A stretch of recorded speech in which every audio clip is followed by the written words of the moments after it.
시청자 여러분 안녕하세요. 어제 만나고 다시 만나 뵙습니다. 저는 한밤의 기막힌 투자, 주식 잘 가르쳐주는 동네 백수 오빠의 진행을 맡은 반딧불이 김유정입니다. 네, 저희 방송은요, 이렇게 변동성 높은 장세에서도 촘촘한 투자 전략 함께 세워나가고 있습니다. 그럼 더욱더 다음 주를 더 잘 대비하기 위해서 우리 방송 참여하실 수 있는 방법 설명해 드리겠습니다. 지금 화면 앞에 네모난 QR코드가 나가고 있는데요. 핸드폰 기본 카메라 오픈하셔서 이 QR코드 스캔해 주시면 바로 노란톡으로 접속 가능하십니다. 들어오시면요. 주식에 대한 교육뿐만 아니라 어제 오늘 방송을 통해서 우리 언급되는 탑픽 종목들에 대한 종목명뿐만 아니라요. 정확한 매수, 매도, 타점까지 안내해 드리고 있으니까요. 요즘같이 힘든 장세 속에서도 여러분 계좌 플러스 함께 만들어 가시길 바랍니다.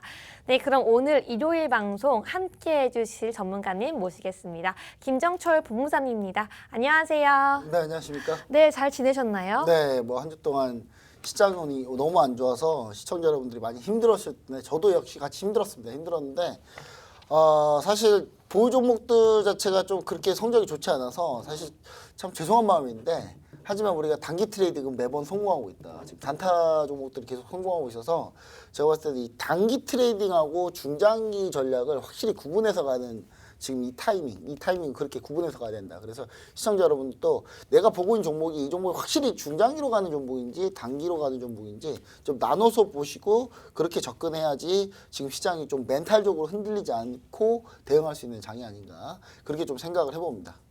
네, 요즘 같은 시장 속에서 굉장히 힘드신 분들 많으실 텐데요. 우리 본부장님도 조금 전에 겸손하게 언급해 주시긴 했지만 또 이번 주에 노란톡 안에서 언급해 주신 종목이 상한가를 갔다고 했어요. 자세하게 설명 부탁드려도 괜찮을까요? 네, 뭐 사실 이번 주 언급한 종목이라고 하면은 사실 언급은 제가 이 종목에 대해서는 거의 엄청나게 많이 아는 종목인데 HLB를 얘기 좀 드리자면 사실 HLB가 제가 이 박승혜 TV에서 네. 저를 스타로 만들어준 그 종목이거든요. 스타죠. 왜냐면 네. 이거를 이제 좀 자세히 좀 살짝 얘기해드리자면 이때였을 겁니다. 2019년인데 2019년에 제가 HLB를 한 5월쯤에 매수를 했었어요. 그 파스킹 TV에서도 얘기를 했고, 근데 2019년 5월에 얘기 드렸는데 이게 6월달에 임상 3상 데이터 간암 지금 간암 이슈로 급등한 건데 네. 이때 위암 임상 3상 결과가 나왔었어요. 근데 위암 임상 3상 결과가 나왔는데 이 임상 3상 결과가 아마 이걸 보고 계시면 제가 그 데이터를 올려드릴 텐데 이 스스로 HLB 스스로 자기들이 실패했다고 공개를 했어요. 근데 그러면서 주가가 하한가 맞고 대폭락을 했거든요. 그러면서 온갖 비난이 저한테 쏟아졌습니다. 근데 HLB 데이터를 딱 봤는데 저 보자마자 아니다. 이건 성공이다. 왜 성공이냐에 대해서 이제 좀 자세히 좀 얘기를 좀 드리자면 모든 인산 상상에 대한 그 접근 방법은 진짜 약과 가짜 약을 쓰는 대조군을 나눠서 진행을 하거든요. 근데 가짜 약을 쓴 이 대조군에서 평균 생존 기간 OS가 4개월이 넘게 나와요. 약을 쓴 곳에서는 5개월이 나오는데 4개월, 그러니까 1개월 차이밖에 안 나는 거죠. 보통 약이 3개월 이상 차이가 나야 됩니다. 보통은. 항암제 같은 경우는. 근데 1개월밖에 차이가 안 나니 이거 유의성이 있냐. 이거 결국 진짜 약을 쓰든 가짜 약을 쓰든 결국은 이거 생존 OS가 똑같은데 이게 결국 유의성이 있냐라고 얘기가 나온 거죠. 사실 그래서 실패했다고 한 건데 저는 그거를 보고 다른 약들의 평균 가짜 약을 썼을 때 가짜 약을 A 항암제, B 항암제, C 항암제, 현재 시판되어 있는 항암제들의 가짜 약 평균 생존 기간을 딱 구해보니까 3개월이 나와요. 근데 HLB의 이 리보세나립, 이 위암 항암제, 임상 3상 가짜 약이 거의 5개월 가까이 나온단 말이에요. 그러니까 다른 약, 가짜 약, 다른 항암제에 비해 약 2개월에서 1개월 정도가 더 길게 나옵니다. 그러면 이 가짜 약을 쓴 이 대조군 자체가 사실 문제가 있는 거예요. 왜냐하면 보통 가짜 약을 쓰는 곳들이 3.5개월 정도 나오거든요. 3.5개월 정도 나오는 게 정상인데 3.5개월보다 훨씬 높은 4.89, 막 7 이렇게 나온단 말이에요. 그러면 이게 사실 이 약만 특출나게 가짜 생존기간이 길었던 건데 그거는 여러분 생각을 해봅시다. 그 암 말기 환자들한테 가짜 약 주면서 저기 죄송한데 이것만 먹으세요 라고 할 수 있어요? 아니 암 말기 환자들인데 말기 환자들은 모든 가능한 메디컬적인 치료를 무조건 뭐든지 온갖 수단을 동원해서 다 받을 거 아닙니까? 근데 하필 그때 그 메디컬 치료가 좀 과도하게 받은 사람이 좀 많았던 거예요. 약간 그랬던 건데 나머지 지표들 평균 OS 생존을 제외한 나머지 지표들은 엄청나게 좋았습니다. 실제 시판돼 있는 항암제들보다도 월등하게 좋고 완전 관해가 2명이나 나왔어요. 완전 관해라는 게 이제 아예 CR이라고 해가지고 아예 그냥 암이 다 소멸해 버리는 건데 그 2명이 나왔는데 그런 임상 결과에도 불구하고 결국 임상 3상을 신청 끝나고 시판허가 신청했지만 미국 FDA에서 이제 이걸 이제 승인하지는 않았습니다. 왜 승인하지 않았냐? 그러니까 조건을 걸었어요. FDA에서 야 이거 너는 1차 치료제는 못해. 이거 3차 아니면 4차 치료제로 가자. 근데 HLB는 3차 치료제, 4차 치료제로 갈수록 수익성이 떨어지거든요. 그러니까 1차 치료제니까 암에 걸리면 먼저 쓰는 약이고요. 2차, 3차로 갈수록 뒤로 쓰는 약이에요. 그러니까 약에 대한 그 수익성이 좀 떨어지는 거죠. 그래서 그거를 이제 서로 조율하고 있다가 결국 이게 시판이 결국 무산되는 흐름으로 가고 그 사이에 그럼 HLB는 뭘 했냐. 위암은 사실 아시아인들이 많이 걸리는 암이에요. 그 현재 중국에서 리보세다림은 현재 시판 허가가 된 상태입니다. 이암 치료제로도 간암 치료제로도 비소세포 폐암 치료제로도 다 되고 있는 거예요. 근데 이건 그러니까 인종에 따라서 약의 효능이 좀 다르기 때문에 이게 이제 글로벌 임상이 필요했던 건데 그래서 위암 안 돼서 그냥 간암으로 HLB가 틀었어요. 근데 그 간암 데이터가 지금 오늘 이 간암 데이터가 여러분 방송을 보고 있는 이게 5월 13일인데 오늘 이 간암 데이터가 잘 나왔다고 언론사 보도가 나왔어요. HLB가 공시한 건 아니에요. 언론사 보도가 나온 겁니다. 언론사 보도가 나오니까 이게 급등을 한 거죠. 급등을 한 건데 저는 종목을 보실 때 2가지로 보시면 돼요. HLB처럼 HLB 이렇게 따지면 HLB 이거 기사 마케팅 잘하는 거 아니에요? 이렇게 생각할 수도 있어요. 근데 HLB는 원래 진양권 회장님도 마찬가지고 원래 HLB 기업 스타일이 어떠냐면 뭐든지 뭐가 있으면 그냥 그걸 빨리빨리 발표하는 스타일이에요. 근데 아직 이제 HLB가 아직 공시를 발표한 건 아니기 때문에 좀 지켜보고 아스코가 학회가 얼마 안 남았거든요. 아스코에 이게 실려요. 그러면 아스코에 실리게 되면 기본적으로 학회에 실리게 된 내용은 초록이 나오는데 초록 보면 답 나온다 어차피. 그래서 지금 접근을 못 하신다 하더라도 지금 오늘 상한가를 찍고 왔어요. 찍고 왔는데 전 지금 접근이 안 된다 하시더라도 저는 추후에 접근할 타이밍이 분명히 준다. 그리고 만약에 HLB 말대로 이게 진짜 HLB 말대로 이게 만약에 진짜로 성공했어요. 시판 허가 NDA 넣었는데 미 FDA에서 이거 1차 치료제 가능해라고 하면 지금 이 주가가 문제가 아니에요. 바로 점상이에요. 점상 한 5-6번 갈 재료예요. 왜냐하면 HLB가 만든 이 리보세라 항암제는 만약에 이게 글로벌 2, 3, 3상이 성공을 하게 돼서 시판 나면 우리나라 역대 사상 최초의 항암제가 됩니다. 글로벌 임상에 성공한. 역사가 바뀌는 거예요. 그러니까 이거는 만약에 진짜라면 이거는 단순히 하루에 끝날 재료가 아니다. 라는 얘기를 좀 드립니다. 그래서 기회가 아직 좀 남아있다. 첫 번째 기회는 아스코에서 이거를 과연 받아들여 주느냐 아니면 아스코에서 받아들여서 내용이 나오면 두 번째 재료는 뭐냐 미국 FDA에서 시판 허가를 내주느냐 그 두 타이밍이 아마 폭등이 2번 나올 거라는 거예요. 그러니까 그거를 우리가 그때 상황에 또 충분히 노릴 수 있으니까 지금은 기회를 기다리시면 된다. 아직 못 잡으신 분들은요. 그렇게 보시면 됩니다.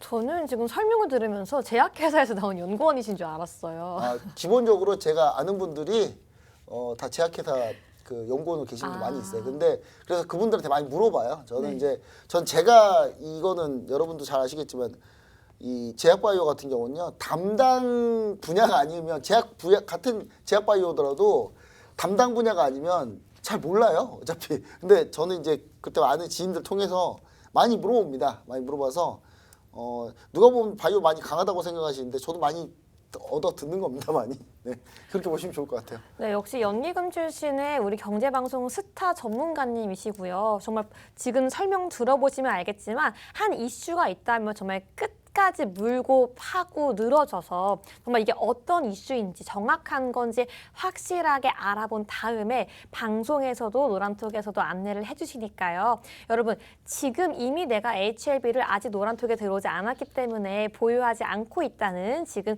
방송만 보고 계신 시청자분들께서는요. 그 이후에도 계속 HLB 팔로우하기 위해서요. 지금 바로 노란톡 들어오시면 좋을 것 같은데요. 다시 한번 참여 방법 안내해드리겠습니다.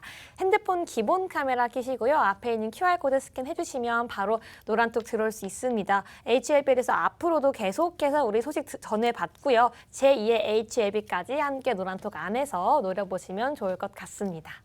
네, 또 오늘은 일요일인 만큼 저희가 주린이 교육도 한번 준비해 봤습니다. 바로 이번 주 목요일이 옵션 만기일이었는데요. 우리 시청자 여러분들과 함께 옵션 만기일 얘기는 많이 듣는데 옵션 만기일이 구체적으로 무엇인지 그리고 우리 증시에 어떤 영향을 끼치는지 한번 알아보도록 할 건데요. 네, 본부장님. 네. 옵션 만기일은 통상 매달 두 번째 주 목요일로 제가 알고 있습니다. 두 번째 주가 아니고요. 네. 두 번째 목요일. 두 번째 목요일. 정확하게 알아야겠네요. 그런데 이번 옵션 만기일은 또 어떤 흐름이었는지 궁금하고 우리 시청자분들께도 옵션 만기일에 대한 설명 부탁드립니다. 여러분 그 옵션이라는 거를 얘기를 드릴 때 시청자 여러분들이 옵션이 뭔가요? 라고 하는데 옵션은 권리를 부여한 상품이라고 보시면 돼요. 권리를 부여한 상품. 자, 권리를 부여한 상품인데 이 권리를 부여한 상품이 그럼 뭐냐? 이제 어떤 분들은 옵션 얘기하면 저거 위험한 상품인데라고 하시는데 맞습니다. 위험한 상품 맞아요. 왜냐하면 내가 10억이 있으면 이 10억을 다 날리려면 10억을 그냥 다 손실을 보려면 주식 투자를 하면 1년 내내 해야 되고요. 선물로 투자했으면 10억을 날리려면 한 3달이면 10억을 날릴 수 있습니다. 옵션은요. 한 달이면 10억을 충분히 날려요. 날리고도 남습니다. 그 정도로 옵션은 변동성이 큰데 반대로 옵션이라는 상품은 수익이 나면 정말 무한대로 나요. 완전히 무한대로 난다고 생각하면 좋은데 예를 들어서 풋옵션 같은 경우를 따지고 보면 하락을 하면 풋옵션은 하락했을 때 풋옵션 매수를 하게 되면 하락했을 때 수익이 크게 나거든요. 대표적인 게 9.11 때 미국에서 그 쌍둥이 타워에 비행기가 받아가지고 테러가 나서 난리가 났을 때 그때 그날 당시 옵션이 그 다음날 무려 900배가 오릅니다. 가격이 900배가 올라요. 즉 1,000만 원 넣었던 분이 자고 일어나니까 90억이 된 거예요. 그런 경우가 있습니다. 그런 경우가 있기 때문에 만약에 보세요. 지금 같은 경우도 보세요. 자, 지금 만약에 이게 옵션 이게 시세표인데 옵션 시세표를 한번 보여드리려고 하는데 옵션 이게 오늘 시세표입니다. 지금 예를 들어서 지금 337.50이 지금 현재 ATM 현재 가격에 맞는 옵션이라고 치면 만약에 폭락했을 때 수익을 거둔다라고 하면 예를 들어 지난달에 우리가 지수 포인트 얼마나 떨어졌냐면은 한 20포인트 넘게 선물로 떨어졌다고 보시면 되는데 그러면 20포인트면요. 여러분 여기다가 요 밑에 가격까지 가는 거예요. 여기까지 가격까지 간다고 치면은 여러분 수익 1계약당 수익이 얼마가 되냐면요. 50 곱하기 기본적으로 100을 하시면 돼요. 50만 원 곱하기 50만 원 곱하기 100이죠. 50만 원 곱하기 100에 곱하기 20포인트. 그 정도 수익이 기본적으로 나온다고 보시면 돼요. 그러니까 제가 봤을 때는 말도 안 되는 수익이 나오는데 옵션은 사실 정확하게 얘기하면 기대값이다 라고 보시면 되는데 시청자 여러분 만약에 옵션을 내가 직접 투자하고 싶다라고 하시면 제가 오늘 하루에 설명이 다 안 됩니다. 그래서 간단하게 주식 투자를 할 때 옵션을 어떻게 활용하는지를 좀 얘기를 좀 드릴게요. 자, 옵션을 하는 분들은 옵션을 하는 외국인 투자자들의 기본적인 마인드는 어떤 마인드냐? 옵션은 매달 만기가 오기 때문에 그 사람들의 기본 패턴은 옵션 만기일 다음 날이 그 달의 첫날이에요. 자, 그러면 지난달로 봤을 때 지난주 두 번째 목요일이 뭡니까? 4월 14일이 두 번째 목요일이었어요. 그러면 4월 15일 날이 걔네들 첫날인 거예요. 예, 그리고 옵션은 5월 12일이 마지막 날이었던 거죠. 자, 4월 15일부터 5월 12일까지 옵션을 외국인이 얼마를 매수를 했냐면 풋옵션을 무려 34만 개를 매수했습니다. 34만 개를 매수했다. 이 말은 무슨 말이냐면 하락할 때 수익 나는 걸 무려 34만 개나 갖고 있었다는 거예요. 자, 그러면 외국인 투자자들이 카방을 완전히 밀었다고 보시면 되는 거예요. 근데 반면에 콜 옵션도 5만 6천 개를 밀었다는 거예요. 5만 6천 개나 샀어요. 자, 매수 주체 중에 콜 옵션을 두 번째로 많이 산 주체가 외국인이에요. 도대체 얘네들은 그러면 콜 옵션을 왜 산 거예요? 물론 똑같은 주체가 사진 않지만 보통 이 주체들은 어떻게 매매를 했을 가능성이 높냐면 변동성 전략을 썼을 가능성이 높아요. 왜냐하면 양쪽을 다 매수하면 지수가 위로 가든 아래로 가든 어느 한쪽으로 크게 가면 결국 수익이 나요. 그러니까 변동성 전략을 쓴 거죠. 그래서 지금 현재 콜옵션 양쪽 다 양매수했던 거고 선물을 무려 29,000개나 매도를 했죠. 결국은 5월물이죠. 5월물에 어떻게 됐냐. 결국 외국인은 대승을 거둔 겁니다. 어마어마한 수익을 거뒀어요. 어마어마한 수익을 거두고 누가 다 손실을 받느냐. 개인 투자자들하고 우리나라 기관 왜 이렇게 못하죠? 옵션이랑 선물 투자를 너무 못하는 것 같아요. 일단은 이런 식으로 지금 현재 그려진 건데 이게 이제 만기일날 분위기가 어땠냐면 딱 이 분위기였어요. 만기일날까지가 풋옵션 31만 개, 콜옵션이 6만 개. 근데 만기일 마지막 날에 결국은 이게 개수가 풋옵션 늘어나고 콜옵션 줄었단 말이죠. 청산이 일부 됐단 말이에요. 자, 이거를 보면서 이제 시청자 여러분들은 하방으로 외국인 계속 쏟고 있구나. 쏟고 있고 변동성은 높여놓고 있구나. 그러면 기본적으로 여러분들은 시장을 어차피 주 메이저 주포가 이렇게 방향을 잡았기 때문에 여러분들은 보수적인 투자 전략을 쓸 수밖에 없는 겁니다. 근데 지금 그럼 오늘은 어떠냐? 그럼 이제 앞으로가 중요하죠. 앞으로가. 자, 오늘 상황을 볼게요. 자, 오늘 만기일이 끝나고 첫날인 거예요. 만기일이 끝나고 옵션 트레이딩하는 쪽에서는 첫날인 거죠. 자, 이 첫날 봤을 때 이 콜옵션과 풋옵션을 보시면 아시겠지만 역시 여전히 외국인은 변동성 전략을 쓰고 있는데 콜옵션이 좀 많죠. 더. 그러니까 지금 현재 외국인이 보는 방향은 지금까지 많이 밀어서 수익 나서 많이 수익이 났어요. 그럼 이번 주부터는 변동성은 좀 커지되 상승에 조금 확률을 좀 두고 있는 거예요. 지금 반등의 여지를 좀 보고 있는 거죠. 그리고 선물을 1만 개나 순매수했다는 거는 뭐냐면 선물은 3, 6, 9, 12월에 만기가 있어요. 그러면 지금 결국은 6월 달에 만기란 말이에요. 그러면 지난달에 갖고 있던 선물 포지션이 그대로 계속 이어지고 있는 거예요. 그럼 지난달까지 엄청나게 매도를 했다가 지금 매수 1만 개다? 한마디로 환매수죠. 그러니까 매도했던 거를 수익이 나서 수익 청산한 거예요. 지금. 수익을 청산하고 있는 겁니다. 지금. 즉 수익을 매도해서 하락하면 수익 나는 거를 지금 청산하고 있다는 얘기는 결국은 우리가 봤을 때는 외국인은 지금 하방이 완전 매도로 보고 있지는 않는데 반등은 지금 단기적으로 반등 구간이다.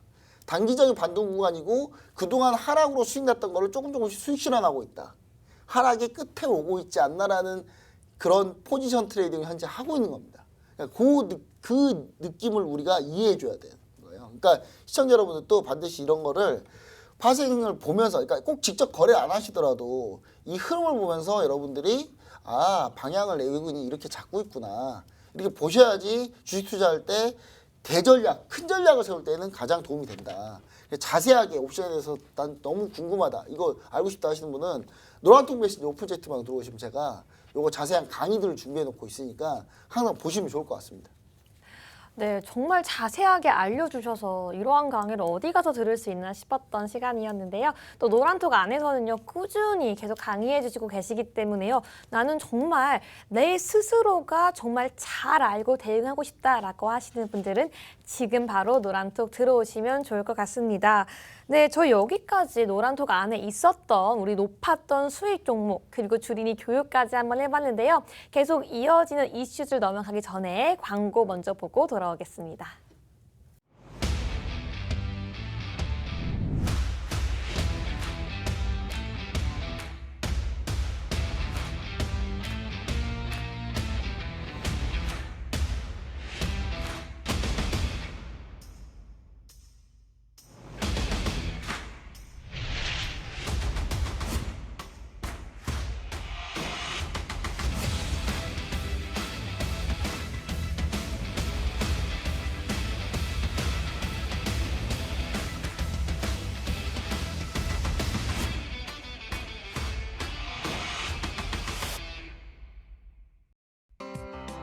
방송에서 제공하는 정보는 투자 판단에 대한 조언일 뿐 해당 종목의 가치 또는 상승 하락을 보장하지 않습니다.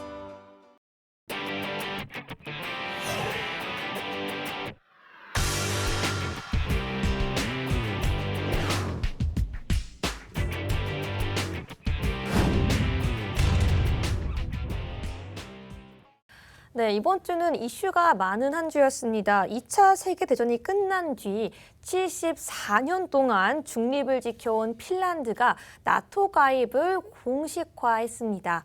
유엔 인권이사회는 우크라이나 일부 지역에서 러시아군이 저지른 전쟁 범죄 의혹을 조사하기 위한 결의안도 함께 통과시켰는데요. 현재 이슈 분석과 함께 우리 러시아 우크라이나 전황 그리고 관련 종목 부탁드립니다. 네, 사실 그제까지는 크게 러시아 우크라이나 전황이 크게 바뀐 게 없었거든요. 어제부터 지금 난리가 또 났습니다. 네. 러시아가 대공세를 다시 펼치고 있어요. 지금 보시면 아시겠지만 한번 지도 한번 보도록 하겠습니다. 지금 제가 얘기 드리려고 했던 부분은 뭐냐면 러시아는 여기 허리를 잘라서 세베로도네츠크에 있는 우크라이나 정예병 10만 명을 포위하는 게 주 목적이라고 했잖아요. 근데 이렇게 좀 뚫고 들어오다가 여기서 이지움까지 점령하고 플로반스크하고 루비지네, 포파스나에서 멈췄어요. 멈췄는데 여기서 지금 어제 일자로 러시아가 총공세를 해가지고 지금 현재 포파스나를 함락시킨 상황이고 루비지네에서도 함락됐다는 얘기가 지금 나오고 있어요. 지금 현재 아직 100% 확인되지는 않았지만 루비지네도 현재 지금 우크라이나가 철수하고 있다는 얘기가 들려요. 즉 그 말은 무슨 말이냐?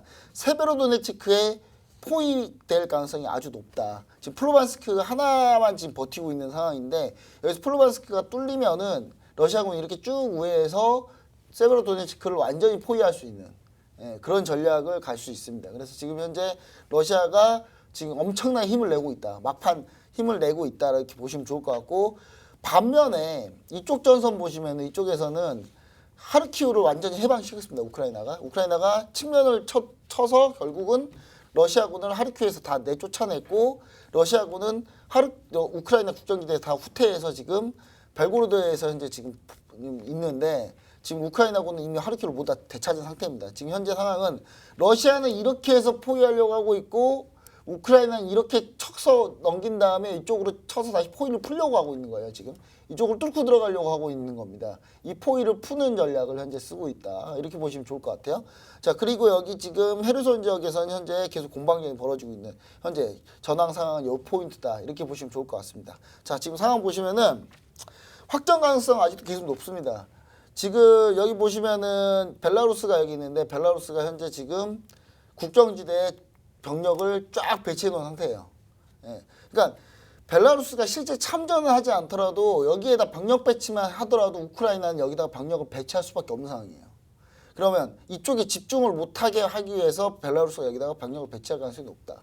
확전이 되지 않더라도. 근데 문제는 이러다가 총 한 발 잘못 쏘면 확전인 겁니다. 이러다가 총 한 발 잘못 쏘면 확전이 되는 거죠. 그 트란스니스트리아도 마찬가지로 현재 그런 상태예요. 오데사에 있는 병력이 이쪽으로 가서 지원을 해주게끔 못하게 하기 위해서 여기를 계속 긴장감을 조성해주고 있는 거죠. 그럼 이제 여기에 우크라이나 병력이 여기에 병력이 묶이게 되고 일로 지원을 못하게 되는 겁니다. 현재 이런 식으로 현재 작전이 현재 돌아가고 있다고 보시면 좋을 것 같고요. 자, 스웨덴, 핀란드가 나토 가입 가능성이 있는데 동반 나토 가입하려고 하고 있어요. 자, 러시아가 나토 가입하면 러시아 2인자인 메드베데프가 그런 얘기를 했어요. 핵전쟁을 할 가능성이 높아질 확률이 높다. 예. 메드베데프도 어차피 푸틴 딸랑이니까 열심히 합법하고 있습니다. 근데 핀란드, 스웨덴이 나토를 그냥 가입할 것 같아요. 제가 볼 때는 니네가 뭐라고 하든 간에 그냥 원래 핀란드하고 스웨덴은 원래 중립국이었습니다. 계속. 자, 그 다음에 이제 지속적인 고물가 상승, 에너지가 재반 등 예상하고 있다. 요거는 시황 그대로 유지하고요. 지난주에 무슨 일이 있었냐면요. 지난주에 우리나라가 나토 사이버 보안 연합회에 가입을 했어요. 예. 나토 사이버 보안 연합에 가입했는데 이게 무슨 얘기냐면 나토 사이버 보안 연합에 가입하게 된다는 건 뭐냐면 한국이 나토군하고 같이 사이버 대응 체계를 같이 진행하고 있다는 걸 의미해요. 근데 이걸 하게 되니까 어디서 지금 난리냐면 중국에서 지금 난리가 났습니다. 중국에서 지금 딱 두 가지로 한국 이슈가 도배되고 있어요. 하나는 손흥민, 하나는 나토. 중국이 손흥민 선수를 이렇게 응원하는 거는 전 처음 봤는데, 손흥민 선수 왜 응원하는지 아세요? 손흥민 선수가 왜 응원하냐면, 손흥민 선수가 이제 영국 프리미어리그 득점왕이 될 것 같으니까 응원하는 거예요. 동양인에 대한 최초. 예. 그러니까 동양인 최초 그걸 이제 자기들 타이틀을 가고, 마치 이제 서양인들이 동양인이 잘 되는 꼴 못 봐서 방해한다. 이걸로 지금 손흥민을 응원하고 있고, 나머지 하나가 바로 한국이 이 나토 사이버 대응체에 가입한 거에 대한 거 가지고 지금 시비를 걸고 있는데, 저는 이 부분은 우리 시청자 여러분들 잘 보시면 좋을 것 같아요. 이거 왜 했을까요? 한미 정상회담 전에 바이든 대통령한테 선물 꾸러미 하나 준 거예요. 우리는 항상 너네와 함께 하고 있어. 그럼 바이든 대통령이 봤을 때, 한국 드디어. 예. 근데 이제 제일 중요한 건 바이든은 중국을 우리나라로 하여금 견제를 하게끔 만들 가능성이 높아요. 왜냐하면 미국이 병력 다 동원해가지고 결국 중국을 상대할 필요는 없다고 생각할 거예요. 바다는 일본이 상대, 육지는 한국이 상대. 예. 그냥 맡기는 거죠. 너네가 좀 잘 싸워봐. 러시아가 쳐들어가지고 우크라이나 싸우는데, 우크라이나가 러시아 바지가랑이 잡고 지금 싸우고 있는데, 그래 주면 더 좋고, 너네랑 일본이, 한국이랑 일본이 중국이랑 한번 싸워주면 제일 좋아. 약간 그런 분위기인데, 사실 우리나라는 선택의 여지가 없는 것 같습니다. 왜냐하면 어쩔 수 없이 이 길로 가야 될 것 같아서, 저는 한미 정상회담에 따른 투자 아이디어를 우리가 좀 봐야 된다. 우리나라가 뭐를 미국한테 주고, 대신 우리나라가 어쩔 수 없이 이 방향을 가야 된다면, 주는 거는 어차피 달라고 하는 건 정해져 있어요. 그럼 받을 걸 뭘 받느냐가 중요한 거예요. 여기서 받을 거를 적당히 받느냐, 왕창 받느냐. 그러니까 그거는 이제 이 정부의 능력인 겁니다. 이제 그래서 그 능력이 어떻게 될지는 우리가 그걸 보면 알 수 있다. 그리고 여기에서 투자 아이디어가 발생하는데, 이 내용은 뒤에 또 준비했으니까 자세한 투자 아이디어 보시면 좋을 것 같습니다. 그러면 관련된 종목에 대한 투자 아이디어는 좀 조금 있다가 알 수 있는 거죠. 바로 뒤에 있습니다. 바로. 네. 그럼 바로 함께 알아보도록 하겠습니다. 네. 그래서 이제 결국은 정부 정책에 관련된 수혜주를 한번 보자는데, 왜냐, 이번 주에 윤석열 대통령이 취임을 했어요. 취임을 했는데 정부 정책 관련주가 도무지 움직인 게 없습니다. 예, 움직인 게 하나도 없어요. 물론 원전 관련주 중에 우진이랑 몇 개 움직였는데, 이거는 뭐 그냥 움직였다고 보기도 힘들고, 그리고 지난 2주 전에 제가 원전 관련주로 오르비텍 얘기 드렸는데, 지난주하고 이번 주에 드디어 움직였어요. 움직인 상태입니다. 제 원전 관련주들은 이미 다 이제 그렇게 해서 정리가 끝났고, 자, 그러면 우리는 뭘 봐야 되느냐, 이제. 그래서 제가 지금 준비한 게 원전하고 건설, 그 다음에 한미정상회담 3가지로만 나눴어요. 물론 뭐 교육 관련주도 있고 뭐 있는데, 안 가. 가야지 뭐 보지. 이게 가지도 않는데 제가 뭐 이거 얘기해봐야 시청자 여러분들이, 아니 이거 도대체 언제 갑니까? 이렇게 할 가능성이 없기 때문에 다른 정보들은 아예 지금 움직이지 않고 있다. 도심항공교통 역시 마찬가지예요. 도심항공교통이 그냥 방산에 같이 섞여 있다고 보시면 돼요. 제가 원래 정책 관련주 원전, 건설, 방산 이렇게 얘기했었는데, 방산을 빼고 한미정상회담 같이 그냥 섞어놓은 거예요. 섞어놓은 거기 때문에 그 부분 좀 지켜보시면 좋을 것 같습니다. 자, 보시면은, 자, 반도체하고 자동차와 코드를 주는 거예요, 우리는. 그러니까 미국이 바라는 거는 딱 요거예요. 일단 반도체 공장 우리나라 지어, 자동차 공장 우리나라 지어, 그 다음에 코드 가입하면 좋고 가입 안 하면 협력해. 딱 이거를 원하는 거거든요, 지금. 이거는 누가 봐도 다 원하는 거예요. 지금 현대차가 지금 바로 뭐라고 그랬습니까, 오늘? 현대차가 조지아의 공장에다가 전기차 공장 짓겠다. 아침에 제가 얘기 드렸어요. 전기차 공장 짓겠다고 하니까, 자, 현대차가 공장 지을 때 어떤 종목 봐야 됩니까? 뻔하죠. 뻔합니다. 예. 현대이하, 당연히 현대이하고요. 현대이하가 현대차가 공장을 지면요, 현대이하가 그 로봇팔 같은 거 있죠. 그거 다 현대이하가 만드는 거예요. 예. 현대이하가 당연히 먼저 뜨죠. 오늘 현대이하 6% 넘게 올랐어요. 자, 그 다음에 나머지 종목도 쭉 있는데, 우리가 여기서 핵심 보유 종목이 하나 있었죠. DIC가 있었습니다. 근데 DIC는 별로 안 갔더라고요. 일단 DIC는 전기차 부품 주니까 어차피 가요. 예, 어차피 갈 수밖에 없다. 이렇게 좀 얘기를 좀 보시면 좋을 것 같고. 자, 반도체. 삼성전자가 오늘 반도체 이제 미국 바이든 대통령이 오게 되면 삼성전자가 비메모리 반도체에 공장 투자하는 걸 아마 거의 확정시킬 가능성이 높습니다. 왜냐면 이때쯤 와서 바이든 대통령이 한국 와가지고 뭔가 선물을 들고 미국 자국으로 가야 될 거 아니에요. 그러면 이제 반도체 공장도 하나 선물로 갖고 가야 되는데 반도체 공장 같은 경우는 오늘 그렇기 때문에 오늘 관련주도 뭘로 왔냐? 아비코전자부터 시작해서 오늘 다 급등했어요. 장비주들은. 근데 장비들 중에 아직 안 간 게 있다. 안 간 게 있다. 자, 그다음 코드 협력을 줘요. 코드 협력을 딱 준다. 자, 코드 협력을 딱 준다고 치면 우리는 이제 줄 건 다 준 거예요. 여기서 더 주면 퍼준 거예요. 이제 이때부터는. 이때부터 그러니까 정부가 협상을 잘해야 되는 거예요. 그래도 지난 정부는 어떻게 해서든이라도 일단 사이버 보호 대응 체계 해가지고 나토 사이버 대응 체계 가입하고 문재인 정부가 끝났거든요. 문재인 정부 이건 문재인 정부가 밀어붙인 거예요. 사실상 밀어붙인 건데 했는데 이 다음 정부는 그러면 어디까지 주느냐가 제일 중요한 거예요. 자, 그다음 이건 받는 건 그럼 우리 뭘 받을 수 있느냐? 일단 첫 번째 철강. 철강 미국이 지금 철강 쿼터 제하고 있어가지고 우리나라가 철강을 팔고 싶어도 어느 일정 수준 이상 팔지 못하고 있어요. 자, 그러면 이제 미국이 중국 철강 받게 생겼습니다. 미국이 중국 철강 받을까요? 미국은 중국 철강 안 쓸 거예요, 절대. 쓰기가 좀 그렇죠. 왜냐하면 물론 일부 쓰겠지만 주력으로 쓸 수 없는 게 그렇게 중국이랑 사이도 안 좋은데 중국 철강해서 뭐 중국한테 뭐 도움 줄 리 있습니까? 그래서 이제 다른 나라 철강 거를 하면서 이제 쿼터를 쓰고 있는데 중요한 이 쿼터를 좀 늘려달라 요구할 수 있는 거란 말이에요. 왜냐 우리가 이렇게 주니까 너네들 이거 좀 줘. 철강 쿼터 늘려주든지 아니면 철강 쿼터를 폐지해줘. 그러면 이제 우리가 좋겠지. 그럼 뭐가 가겠습니까? 철강주가 가겠지 당연히. 철강주가 가겠죠. 자, 그 다음에 조선은 이렇게 보시면 돼요. 조선은 어떻게 보면 우리가 충분히 받아낼 수 있다고 보시면 됩니다. 왜냐하면 러시아가 현재 지금 가장 러시아 전쟁 문제 생긴 게 천연가스고 천연가스를 육상 가스관으로 수송을 못하면 결국은 해상으로 수송해야 되는데 해상으로 수송하는 거는 LNG선이죠. 그럼 LNG선을 우리나라에 몰아줘야 되는 거예요. 미국이 주도하에. LNG선 유럽의 LNG 그 다음에 미국의 LNG부터 해서 모든 LNG를 중동의 LNG까지 해가지고 우리나라 쪽에 다 쏟아 부어줘야 되는 거예요.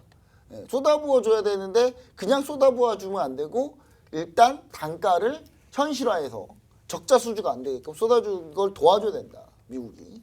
그걸 좀 받아내는 방법이 필요하다는 거예요. 자, 그 다음에 한미 통화 수합 정도는 기본으로 받을 수 있으니까 이 세 개를 못 받으면 우리는 진짜 완전 바보가 된 거고요. 이 세 개를 받아도 그냥 최소한이에요. 이게 최소한. 여기에 플러스로 최소한 애플이나 다른 국가들 미국에 있는 그 엄청난 그 IT 대기업들 비메모리 반도체 수주 정도는 우리한테 받아줘야 돼. 우리한테 줘야 되는 겁니다. 삼성전자나 이런 쪽에다가 애플이 현재 지금 중국 셧다운으로 현재 지금 안 좋죠. 안 좋은 상황이면 최소한 여기로 땡겨줘야 돼요. 자, 그리고 애플이 BOE를 쓰다가 OLED를 BOE 거 쓰면서 몇 개 나눠서 썼거든요. BOE에서 수율이 안 나가지고 애플이 지금 난리 났어요. 애플이 지금 생산이 지금 잘 안 되고 있어요. 지금 여러분 애플 아이폰 지금 밖에서 살려고 하면 못 사요. 물건이 없어가지고. 자, 그러면 이거 최소한 이 정도는 우리 쪽으로 다시 LG 디스플레이나 삼성 디스플레이 쪽으로 당겨줘야 되는 거예요. 이거는. 최소한 이 정도는 우리가 받아내고 이 정도에서 추가적으로 더 받아내야 된다. 그러면 관련주들이 뭐가 있느냐를 우리가 좀 보자고요. 자, 한미 정상회담 관련주. 자, 비메모리 반도체 관련주 중에 하나가 있습니다. 오늘 아비코전자부터 해서 다 갔어요. 다 올라갔는데 TS부터 해가지고 전부 다 올라갔는데 아직 출발 안 한 종목들이 많이 있습니다. 그 중에 핵심 종목이 하나 있어요. 근데 이 종목도 비메모리 반도체 관련주니까 우리가 이거를 자세히 보자. 이거는 노란통 메시지 오픈 채팅방에서 진행을 해드릴 거고요. 자, 그 다음에 자동차 부품사로서 전기차 관련주가 하나 있습니다. 이거는 현대자동차, 당연히 현대차의 당연히 납품 종목이고 이 납품 종목이기 때문에 우리 시청자 여러분들이 이 종목을 좀 자세히 좀 보셔야 된다.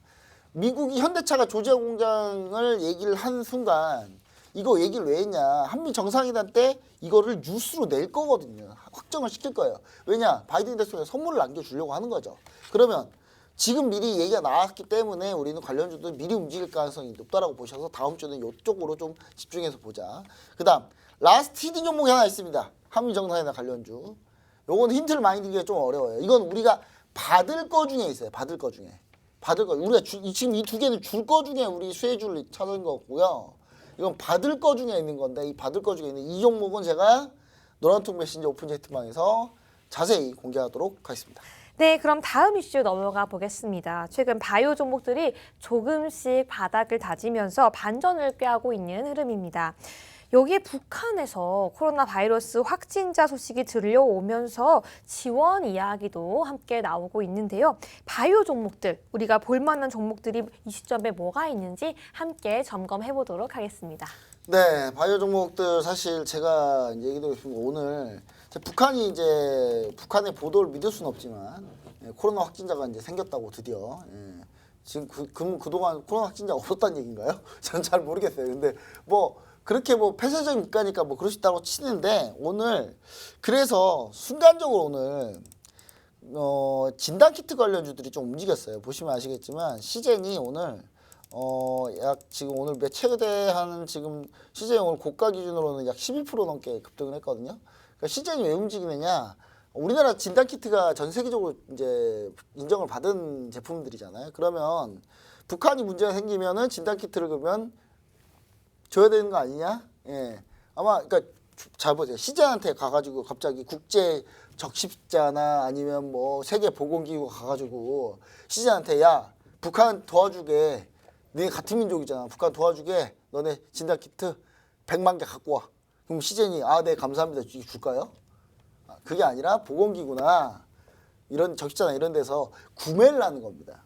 시젠이나 SD바이오센스가 구매를 하는 거예요. 돈 주고 사는 거예요. 돈 주고 사고 그걸 가지고 이제 뿌리는 거니까 당연히 그럼 CJ나 SD바이오센서가 그러면 좀 수혜를 보는 거 아니냐라는 얘기가 있었는데 오늘 그래서 좀 움직였다. 움직였는데 아니나 다를까 별 상황 없이 그냥 아예 그냥 다시 윗골이라고 다시 다 밀렸습니다. 자, 그래서 저는 이쪽 부분은 좀 확인을 해보자. 추가적으로 만약에 이제 제가 봤을 때 북한에서 확진자 얘기가 나왔다는 건 뭐냐면 북한 상황이 지금 심각하다는 얘기예요. 왜냐하면 N만큼 나왔으면 안 나왔다고 할 건데 북한은 북한 안 나왔다고 체제 우월성 과시하려고 안 나왔다고 할 건데 나왔다는 얘기가 나오는 순간 뭐냐면 이건 엄청나게 퍼진 겁니다. 북한은 지금. 그래서 지금 그러려면 추가적으로 실제로 우리나라나 치료제나 이런 것들이 분명히 갈 가능성이 있다라는 걸 좀 우리가 좀 아셔야 될 것 같습니다. 그래서 요거는 이제 바닥을 다지고 있었으니까 반등 타이밍을 볼만해요. 그래서 신규 진입할 때는 우리가 아직까지 신규 진입은 좀 우리가 시청자 여러분들이 관련주로 하긴 좀 그렇지만 저는 기존 보유자라면 이번 기회에 좀 빠져나오셔야 된다. 저는 꼭 이 얘기를 좀 드릴까. 이번 기회에 빠져나오시라고 지금 얘기를 드린 거예요. 적정히 순매수를 하자 이런 얘기는 아닙니다. 자, 그 다음에 새 정부 정책으로 가장 우리가 각광받을 수 있는 종목들은 뭐가 있냐면 바이오 쪽도 우리가 충분히 볼 수 있어요. 근데 바이오가 최근에 그렇게 많이 강하지 못했는데 밀부 종목들을 한번 볼게요. 강스텐 바이오텍 먼저 보자면 강스텐 바이오텍도 오늘 쭉 밀리다가 오늘 급반등 나왔어요. 자, 그리고 최근에 바이오들이 워낙에 안 갔어요. 워낙에 안 갔는데 예를 들어서 가장 대장주라고 할 수 있는 한미아품부터 시작해가지고 보자면 한미아품 보자면은 한미아품도 지금 현재 워낙에 안 가다가 최근에 대바닥 나오고 반등 나오고 지금 현재 쭉 추세를 살짝 꺾였는데 이게 더 밀려고 지금 현재 다시 돌리고 있는 그런 상황이에요. 그래서 제가 봤을 때는 앞으로 우리가 이쪽을 좀 많이 보자. 동아 ST도 마찬가지고 바이오 쪽도 관심을 좀 가져볼 필요가 있다. 동아 ST 같은 경우는 거의 완전 최바닥이거든요. 최바닥인데 동아 ST가 그렇다고 해서 실적이 엄청나게 깨지거나 그러진 않았습니다. 자, 그리고 다른 종목들 대장들 종목들도 보시면 아시겠지만 웬만한 종목들은 다 괜찮아요. 현재 상황은. 자, 이 중에 우리가 오늘 불을 지핀 게 뭐냐면 HLB예요. 오늘 HLB가 불을 지폈는데 사실 셀트리온은 실적이 오늘 시비가 걸렸습니다. 셀트리온 같은 경우는 오늘 상당히 안 좋았어요. 안 좋은 이유가 뭐냐면 지금 현재 셀트리온은 실적이랑 이런 부분들이 예상치보다 하이하면서 앞으로 향후 전망도 별로 안 좋으면서 지금 밀린 거거든요. 근데 이건 셀트리온에 국한된 얘기고, 자 그럼 이제는 우리가 봐야 되는 게 신약이나 항암제 쪽을 좀 보자는 거예요. 저는 신약 쪽을, 신약 관련주들을 좀 봐야 된다. 그동안 아예 관심이 전혀 없었던 신약 관련주들을 좀 보시자면, 그래서 오늘 신약 관련주 중에 뜬 게 바로 HLB가 뜬 겁니다. 이슈가 마침 나왔기 때문에.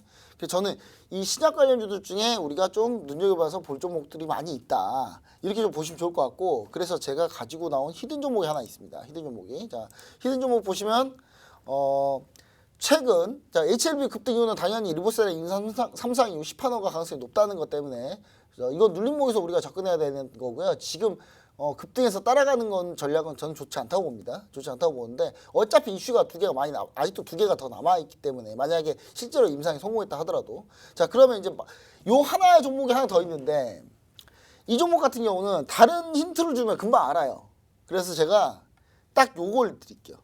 최근 기간이 2달 동안 딱 3일만 팔았어요. 엄청나게 산 겁니다, 진짜. 예.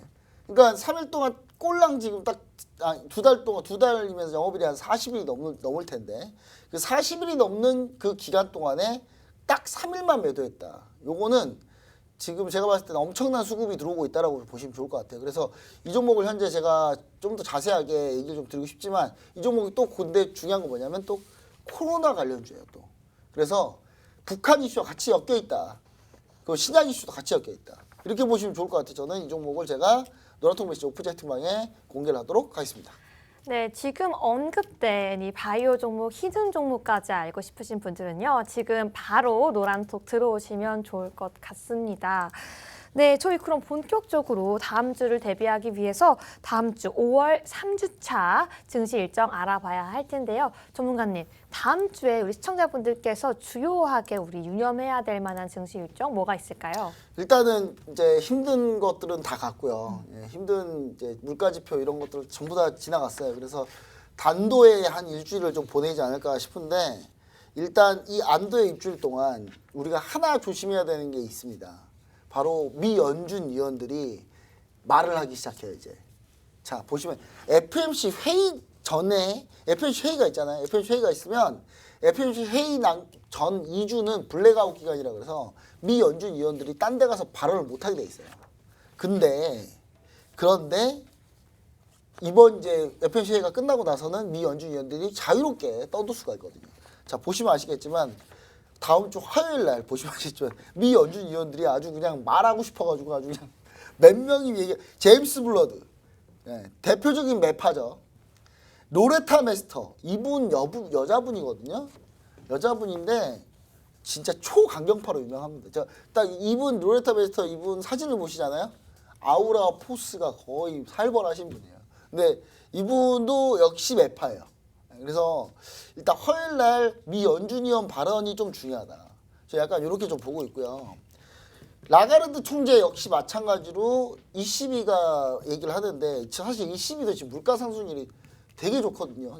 ECB 물가 상승률이 되게 높아요, 현재 지금. 그래서 제가 볼 때 ECB가 언제까지 통화 정책을 완화로 쓸 수 있을지가 저는 이제 궁금합니다.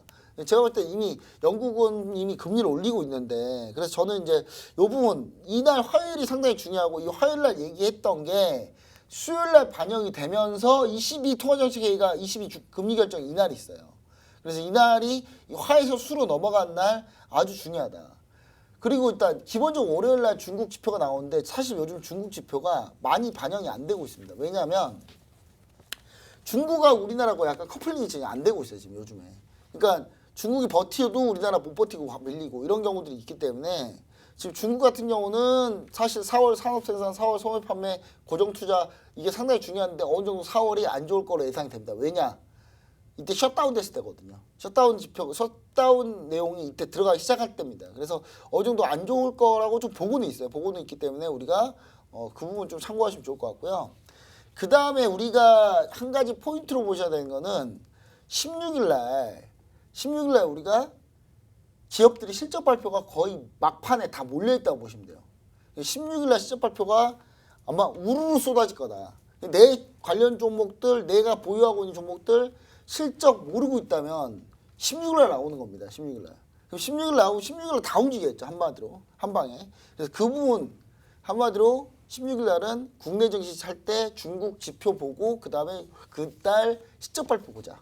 딱 이 두 가지로 압축할 수 있는 거예요. 자, 그다음에 이제 17일 제일 중요한 17일 날 미 연준 의원 발언, 그다음 소매 판매 사업 미국 산업 생산 소매 판매 중요합니다.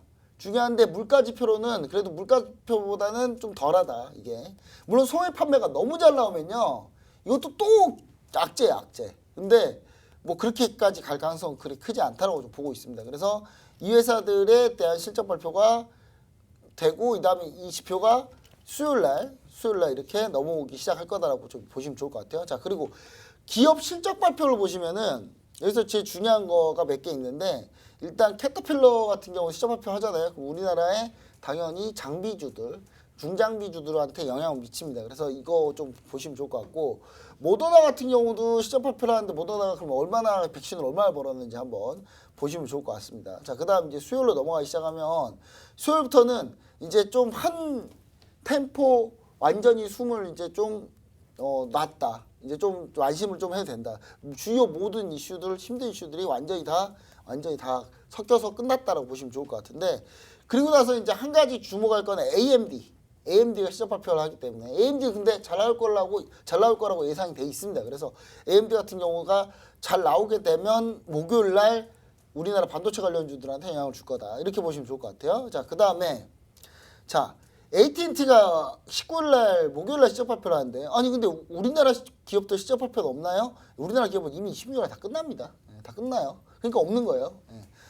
보시면 아시고 미국 같은 경우는 이제 결산법인, 몇 월 결산법인에 따라서 실적이 다 달라요. 다 다르기 때문에 미국은 뭐 실적 시즌이라고 해서 다 모여서 실적 발표하는 건 아닙니다. 자, 그다음 이날 이제 AT&T가 실적 발표를 하는데 AT&T 같은 경우는 통신사인데 과연 AT&T가 추가적으로 5G 통신 장비 관련한 수주 모멘텀을 발표하느냐. 요거 중요해요. 최근에 5G 통신 장비 관련주들이 나쁘지 않아요, 흐름이 그래도 잘 버티고 있는 모습이거든요. 그래서 이날 뭔가 얘기가 나오면 20일 날 5G 통신 장비 관련주도 움직일 가능성이 높다. 이렇게 보시면 좋을 것 같습니다. 자, 그렇게 준비가 끝나면은 이제 이 주가 끝나고요. 그 다음 주에 바로 금요일 날 바로 이제 각종 지표도 나오는데 선거 하나가 있죠. 선거 하나가 있는데 크게 중요한 건 아닌데 하여튼 수요일까지 해서 일단락되고 목금은 좀 그래도 다음 주는 편할 거다. 그래서 다음 주 전반적으로 증시 일정이 그나마 좀 괜찮다. 이렇게 보시면 좋을 것 같습니다. 네, 감사합니다. 우리 다음 주를 위해서 증시 이슈까지 함께 알아봤습니다. 저희가 어제 방송에 이어서 오늘 방송에서는요, 러시아, 우크라이나 지정학적 이슈에 관해서 함께 분석해 봤고요. 또 오늘 우리 계속해서 탑픽 종목들이 언급이 됐습니다. 정부 정책 수혜받을 수 있는 종목 계속 언급이 되었고요. 또 한미 정상회담 관련해서 우리 어떤 종목 알아볼 수 있는지도 언급이 되었습니다. 여러분, 어떤 종목명인지 바로 알고 싶고 또 정확한 매수 매도 타이밍까지 우리 함께 알고 싶으신 분들은요. 지금 핸드폰 기본 카메라 오픈하셔서 앞에 있는 QR코드 스캔하시면 지금 바로 노란톡 들어올 수 있습니다. 지금 전문가님께서 녹화 방송이기 때문에 실시간으로 노란톡 안에서 대응하고 계시기 때문에요. 지금 바로 들어오시면 좋을 것 같고요. 마지막으로 우리 바이오 종목까지 알아봤습니다. 정말 본격적으로 우리 다음 주 그리고 이렇게 좋지 않은 증시 상황 속에서 어떻게 대응해야 될지 우리 함께 노란톡 안에서 함께 대응하면 좋을 것 같고요. 우리 방송 시간 얼마 남지 않았습니다. 지금 바로 들어오셔야지 다음 주 한 주 촘촘한 투자 전략 세울 수 있기 때문에요. 지금 바로 노란톡에서 방송 이후에도 함께 나가시면 좋을 것 같습니다. 네, 저희 어제에 이어서 일요일인 오늘까지 늦은 밤까지도 함께 촘촘한 투자 전략 세워봤습니다. 저희는 다음 주 토요일 이 시간에 다시 찾아오도록 하겠습니다. 늦은 저녁까지 시청해주신 여러분 모두 고맙습니다.